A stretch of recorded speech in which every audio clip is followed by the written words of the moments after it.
নিলজ্জ চাঁদাবাজরা কি শিখবে সেই পথ শিশুটির কাছ থেকে, যেই পথ শিশুটি স্বরাষ্ট্র উপদেষ্টার কাছ থেকে 500 টাকা না নিয়ে বললেন আমার জন্য দোয়া করবেন, আপনার 500 টাকা আমি আর কতদিন খেতে পারবো, দুবেলা 4 বেলা খেলেই তো শেষ হয়ে যাবে ওই টাকাটা।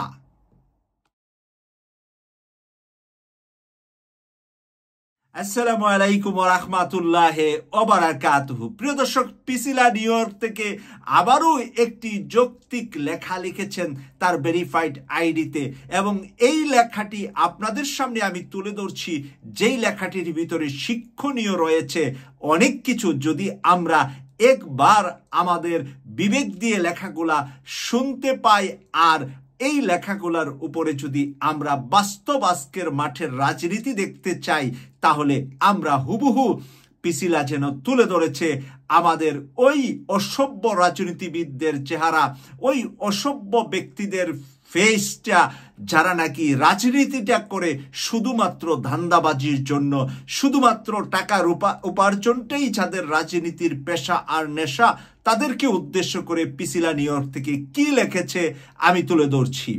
গরিব একটা ছেলে হয়তো সারাদিন কিছু খায়নি, হয়তো একটা ঘর নেই, পথের ধুলাই যার বিছানা, বাতাসি যার চাদর, মানুষ তাকে টুকাই বলে, কেউ ভিক্ষুক বলে, কেউ আবর্জনা কুড়ানো শিশু বলে পাশ কাটিয়ে যায়। অথচ সেই ছেলেটি যে সমাজের সবচেয়ে নিচু সিঁড়িতে দাঁড়িয়ে আমাকে এক মহামূল্যবান শিক্ষা দিয়ে গেল আজ। পিসিলা এই লেখাটা লিখেছেন। স্বরাষ্ট্র উপদেষ্টার গাড়ি থেমেছিল, আশেপাশে চিৎকার, ফ্লাশ প্রটোকল। সেই ছোট ছেলেটি বলা হলো কিছু টাকা নাও। ছেলেটা টাকা নিল না, সে বলল টাকা লাগবে না, দোয়া করবেন। সে হাসতে হাসতে সাংবাদিকদেরকে বলল ওনারা তো দেশ চালায়, আমি ওনাদের কাছ থেকে টাকা নেব কেন? ওনারা দেশ চালায়, ওনাদের কাছ থেকে আমি টাকা নেব কেন? এই টাকা তো দুবেলা খেলেই শেষ হয়ে যাবে, মানুষ মন্দ বলবে। ওনার কাছ থেকে টাকা নিলে মানুষ মন্দ বলবে, এই টাকা তো দুবেলা খালেই শেষ হয়ে যাবে, মানুষ মন্দ বলবে। কথাটা তার বিবেকে এসেছে। আর আমি ধান্দাবাজি করে গরুর হাটে গিয়ে দালালি করে টাকা রোজগার করছি, মানুষ আমাকে মন্দ বলছে, আমার গায়ে লাগছে না। আমি কোথায় আর ওই পথ শিশুটা কোথায়? তার বিবেক কোথায়? আর আমার বিবেক ওই গরুর গোবরের নিচে পচে যাচ্ছে। আর ওই পথ শিশুটা আমাকে পথ শিখিয়ে দিচ্ছে, কোন পথে হাঁটতে হবে আমাকে, কোন পথে চলতে হবে আমাকে। পিসিলা লেখছে, একবার চিন্তা করেন, এই ভিক্ষুক, সমাজ যাকে ও নামেও চেনে, তার বিবেক জেগে আছে। সে জানে সম্মান কত দামি, আর আত্মসম্মান কি ভয়ঙ্কর রকম শক্তিশালী অস্ত্র। এই শিশুটা জানে সম্মান কি জিনিস। যে জানে কিছু টাকা পেতে যাবে ঠিকই, কিন্তু মানুষের মুখে সে চিরকাল লোভী হয়ে থাকবে। সে কিছু টাকা হয়তো সাময়িক পাবে, চিরকাল মানুষের কাছে সে লোভী হয়ে থাকবে।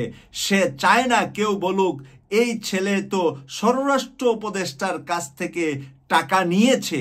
এই কথাটা তার আত্মমর্যাদায় লাগবে। সে বুঝতে পেরেছে যে স্বরাষ্ট্র উপদেষ্টার কাছ থেকে এই ক্যামেরার সামনে এই টাকাটা নিলে মানুষ তাকে বলবে স্বরাষ্ট্র উপদেষ্টার কাছ থেকে টাকা নিয়েছে। সে তার আত্মমর্যাদার কথা চিন্তা করে টাকাটা নেয়নি। আজকাল আমাদের রাজনীতিবিদরা কি করেন? তারা তো চাঁদা তুলে, কমিশন খায়, ঘুষ নেয়, জনগণের সম্পদ গিলে ফেলে। কারো কাছে হাত পাততে তাদের লজ্জা নেই, বরং গলা চড়িয়ে দাবি করে সে এই তো নিয়ম, এটা নিয়ম। গলা উঁচু করে দাবি করে এটা তো নিয়ম। চাঁদা তোলা, টাকা নেওয়া, দোকানপাট থেকে টাকা উঠানো, বিনা পরিশ্রমে মানুষের কাছ থেকে চাঁদাগিরি করাটা একটা গর্বের বিষয়। যারা যেই রাজনীতিবিদরা মনে করে তাদেরকে পিসিলা নিউ ইয়র্ক থেকে আঙ্গুল দিয়ে ওই পথ শিশুটাকে দেখিয়ে দিলেন। আমার মনে হয় পথ শিশুটা সেটা কাউরান বাজারের ঘটনা ছিল সেদিন। সেই ঘটনাটা নিয়ে যেইভাবে আজকে পিসিলা তুলে ধরেছেন, এই যদি এইসব নেতা একবার চিন্তা করত আমি যে টাকা নিচ্ছি এটা আমার না, এটা যে সেই কৃষকের যে বৃষ্টি না পেয়ে না খেয়ে ঘুমায়, এটা সেই শিশু যে স্কুলে যাওয়ার বদলে ইট ভাটায় কাজ করে, এটা সেই শহরে যারা রাস্তার গর্তে ভরা অথচ ফ্ল্যাগে মোড়া, এটা সেই মায়ের যার সন্তান হাসপাতালের বারান্দায় মরছে ওষুধের অভাবে। এই চাঁদাবাজদেরকে উদ্দেশ্য করে, চাঁদাবাজ রাজনীতিবিদদেরকে উদ্দেশ্য করে এই কথাগুলো তুলে ধরেছে। তাহলে কি এই নির্লজ্জ হতো তারা?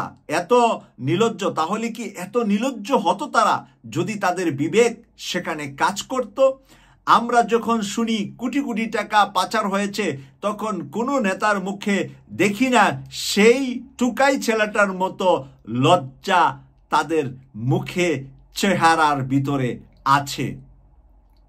কেউ ভাবে না মরে গেলে মানুষ কি বলবে, কেউ ভাবে না আমরা যখন মরে যাব তাহলে মানুষ আমাদেরকে নিয়ে কি টল করবে। আমাদের লাশের সামনে, আমাদের নামাজের জানাজার সামনে দাঁড়িয়ে ঘুষখোর, সুদখোর, ডাকাত, মানে বিভিন্ন ধরনের গালিগালাজ মানুষ করবে।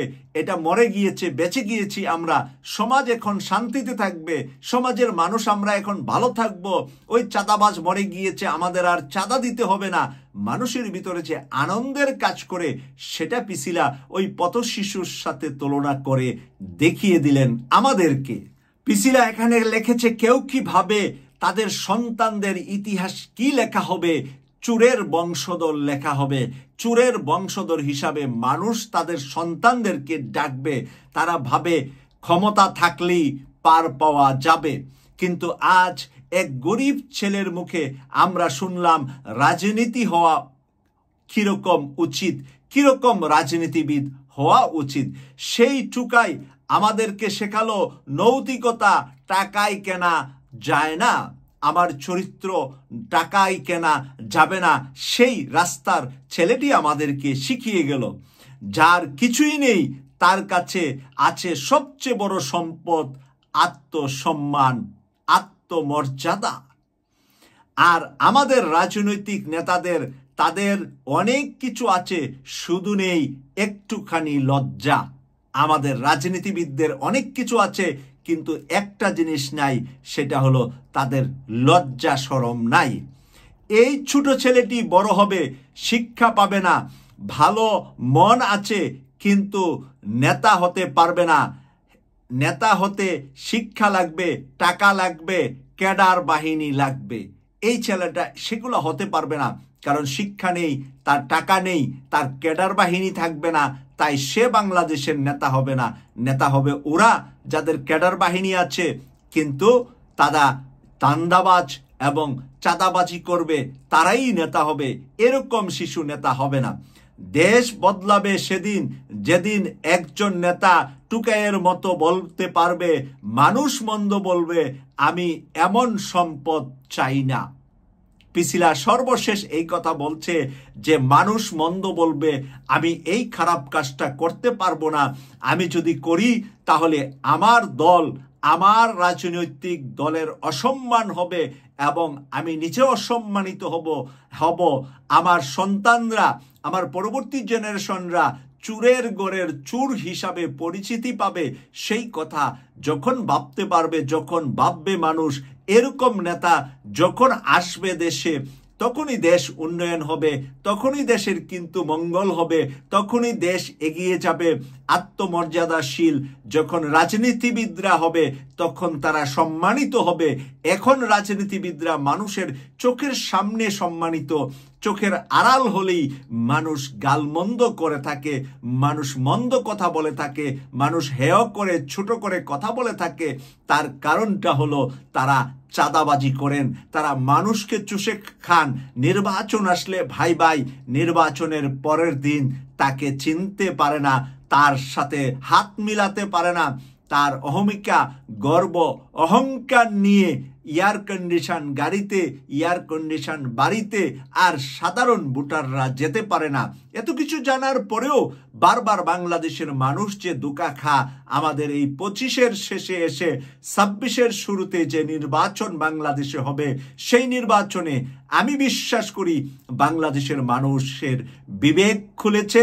এখন নতুন তরুণীদের বিবেক নাড়া দিয়েছে আর আমাদেরকেও শিখিয়েছে তরুণ তরুণীরা জীবন দিয়ে রক্ত দিয়ে কিভাবে দেশকে ভালোবাসতে হয়, কিভাবে সততা রক্ষা করতে হয়। আর এই সততার সিঁড়িতেই বাংলাদেশ এগিয়ে যাবে এই প্রত্যাশা রেখে বিদায় নিলাম। সবাইকে ঈদ মোবারক। আল্লাহ হাফেজ। আমি সৈয়দ মাসুক, লন্ডন থেকে।